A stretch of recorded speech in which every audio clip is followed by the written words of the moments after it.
This is a model of histological section of a skeletal muscle all around. This is a section showing us the histology of a skeletal muscle.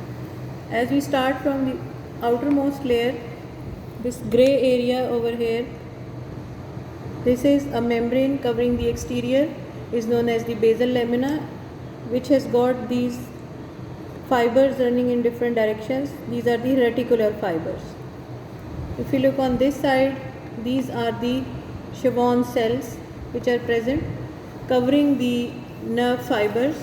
On the inner side, this is the nerve fiber, this is the myelin sheath, this is cut section of that Schwann cell which we were seeing from the outside. This is the Schwann cell having its nucleus, and these red colored structures are the mitochondria. These are the myofibrils in the longitudinal section.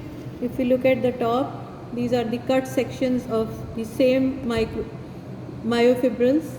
In between we are seeing the mitochondria. These are clearly visible. In between they are also visible.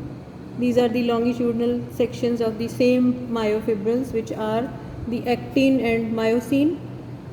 Starting from this line to this line, this whole area is labeled as a sarcomere. If we look on the other side of the section, this is the outermost membrane of the muscle fiber, which is known as the sarcolemma. Inner to it, these are the transverse tubules. These are the mitochondria again. This area showing three structures in combination is known as the triad, which has got the T tubule in the center. Above and below are the sarcoplasmic reticulum. These three, they contribute to a structure which is known as a triad. In between we can see mitochondria over here as well. And if we go on to this side of the section, we can see a further detail. This is known as the postsynaptic membrane. This skin colored area, this is the postsynaptic membrane. This is the synaptic gap. In between, this blue colored depressed area.